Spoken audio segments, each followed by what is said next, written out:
हो रहा था, मरे तेरी दर्द खत्म है। हाफिज मुकीम साहब सुनिएगा, ना समझा, आज हमारे सर में दर्द है। एगो वाकया आपको सुनाते हैं। हजरत इमाम मालिक रहमतुल्लाह अलैह के जमाने में एक घर था, उसमें मियाँ थे और बीवी थी। तो मियाँ तो बिस्तरे पर पड़ा रहता, हम भी जाते हैं तो अपना ठाट से पड़े रहता है, मोजा वैसी छोड़ देते हैं, कनिया आती है तो निकालती नहीं, अब नमाज पढ़कर उसी पर सो गए तो जानमाज खींचती है, तो मोहरत के चाप से वो बच तो किए ना, यानी तनी सा उठाइए ना पीठ, तो जानमाज निकालती है। चादर रख देते हैं, चादर को तह करके रख देती है। हम चप्पल इधर उतारेंगे तो वो उधर रख देते हैं, और सबका जो काम।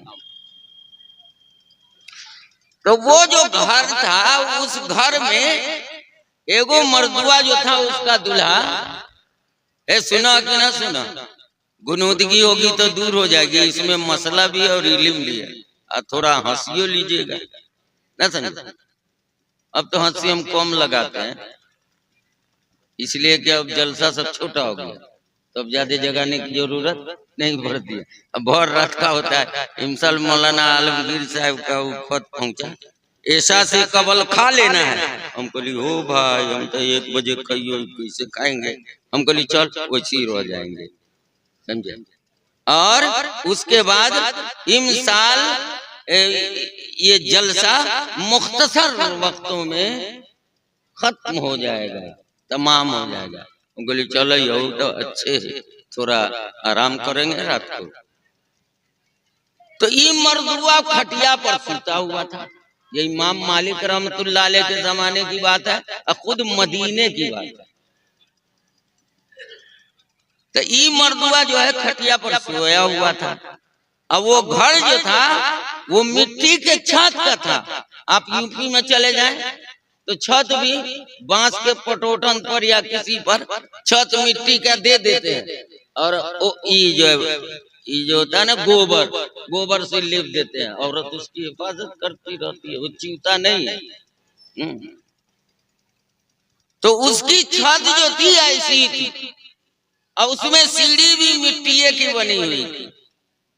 तो ये सोया हुआ था, औरत अपना काम करती है, हरिया बर्तन देखती, झाड़ू फाड़ू पानी लाना, ये करना वो करना, जो घरवारा वो सब था, अपना घरवारा करो।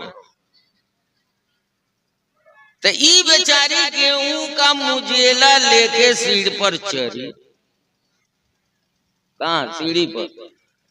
अब मान लीजिए 9 गो सीढ़ी है, तो 4 गो सीढ़ी इधर, 4 गो सीढ़ी ऊपर से, चौथे 5वें सीढ़ी पर जब गई तो वो कहता है का जाने मन जरा इधर निगाह करो। बोल के अच्छा क्या बात है, क्या बात है? कहा कि एगो बात कही हो, नाराज तो न हो। अरे अब बात हमारे सर पर बोझ है और आप खड़ा क्यों? मैं क्या बात है बोलिए। तो मर्दुआ क्या कहता है, हमरे मन में आया है कि आज तेरे जवाब दे दिए। ये तो असली शैतान मालूम।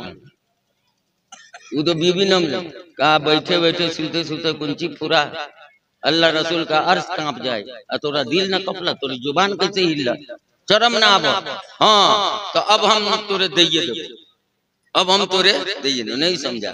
कहा कि ऊपर सीढ़ी पर तू कदम रखे तो अब तोरे तला, और नीचे कदम रखे नीचे सीढ़ी पर तो तला। कल कई बाबा समझा, सर पीट के अब ये सोचती है कि कैसे काम बनेगा, नीचे उतरूं तो तलाक, ऊपर जाऊं तो तलाक। एक सनकबाई धरी तो मरद पे सनकबाई धरी तो ओका मौगी कुंची करी, न समझा। तो ये सोचिस कि हाँ नीचे जाइबा न ऊपर जाइबा, गेहूं का मुजाला लिए अथप से गिरला, ऊ ससुरा के लगे चोट उठ लगलो आइयो, न समझा।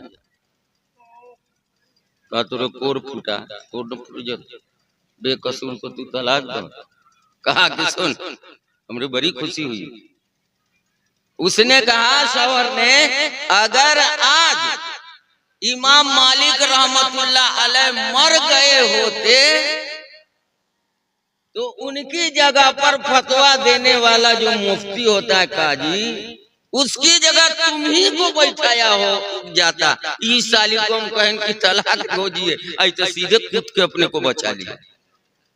नहीं समझा? समझ लो कि ना? देखो फिर मुंह डुला। अरे बोलो ना खुदा के बंदे, आवाज जो निकले होगा सब अलगे। अब एक आदमी जो है फकीरवा आता है हमारे यहाँ, कहाँ का है व्यथा का है, कहाँ का है, वो बोल चाल बढ़िया करता है। लोगों ने शहादत दिया है कि बोल चाल बढ़िया करता है, मगर हम लोगों के जब आता है ठक ठका देगा। अब कभी कुछ पूछेंगे तो बोलता ही नहीं, बथा बन जाता है। बथा इसलिए बन जाता है कि भीख ज्यादा मिलेगी, और जैसे सबको मिले वैसे बहू को मिले। तो ये अल्लाह जल्ल शानो की बहुत बड़ी नाशुक्री है, बहुत बड़ी नाशुक्री है। बात समझ में आई कि नहीं आई? इसलिए बात बनानी नहीं चाहिए। उसने मजाक समझा। अगर वो औरत पढ़ी लिखी नहीं होती और उसका दिमाग काम नहीं करता तो वो औरत तलाक से बच सकती थी? नहीं बच सकती। इसलिए इल्म हर कदम कदम पर आदमी को गलाजतों से, गुनाहों से, गलतियों से बचाता है। हदीस पाक में आया, अल्लाह के रसूल जनाब मोहम्मद रसूलुल्लाह सल्लल्लाहु अलैहि वसल्लम ने फरमाया, हतफल इल्मु बिल अमल व इन अजाब व इल्लरतहल। जब इल्म इंसान के अंदर आता है, जैसे हाफिज कुरान है, हाफिज कुरान अगर नहीं पढ़ेगा तो हुजूर ने मिसाल दिया है कि उसकी मिसाल ऐसे ही है जैसे ऊंट बंधा रहेगा तो सालों बंधा रहे, उसको परवाह नहीं है, लेकिन उसको खोल दिया जाए तो वो एक जगह नहीं रहेगा, कहां कहां मारा मारा फिरेगा, किस किस के खेत को नुकसान करेगा। इसी तरीके से अगर हाफिज कुरान की तिलावत न करेगा तो वो कुरान को भूल जाएगा, और जो कुरान को भूल जाएगा, हदीस पाक में आया कि वो क़यामत के दिन नऊजुबिल्लाह कोढ़ी बना के उठाया जाएगा। और एक हदीस में आया कि वो कोढ़ी तो होगा ही, उसका एक पहलू भी गिरा होगा, ऐसे चल रहा होगा। बहुत बुरी बात है। हमारे वालिद साहब थे, हाफिज थे, सुभानिया इलाहाबाद के पढ़े हुए थे। कारी मोहिबुद्दीन साहब जिन्होंने मारिफतुत तजवीद लिखी है, वो हमारे अब्बा के उस्ताद थे। तो हम देखा करते थे कि वो जब भी पढ़ते थे, अगर एक पारा पढ़ते थे तो एक पारा देख के पढ़ा, और फिर उसको ज़बानी पढ़ते थे और फिर देख के पढ़ते। अब पहले ज़बानी पढ़ा तो फिर देख के पढ़ते थे, फिर ज़बानी पढ़ते, आखिर तक उनका यही है। और 3 बार पढ़ते तो 3 3 9 हो जाएगा, 2 बार पढ़ेगा तो 3 3 9 हो जाएगा। बात समझ में आई कि नहीं आई? ये बच्चे हैं, इन बच्चों को आप हजरात की दुआ चाहिए, ये आपके काम के लिए। क्यों? पहले हमारे अकाबिरीन बुजुर्गाने दीन जो गुजरते थे किसी मकतब के पास से, मस्जिद में तालीम हो रही है, दरवाजे पर तालीम हो रही है, या मस्जिद में तालीम हो रही है, कहीं से भी गुजरते थे, और अगर वो देख लेते थे कि ये मदरसा है, यहाँ एसातिज़ा पढ़ाते हैं, तो वो अकाबिर हमारे बुजुर्गाने दीन दरवाजे पर रुक जाते थे, और रुक करके बच्चों को एक नजर, मीठी नजर से, मोहब्बत की नजर से देखते थे, और कहते थे अपने आप को, अकेले रहे और अगर साथी है तो कहा कि भाई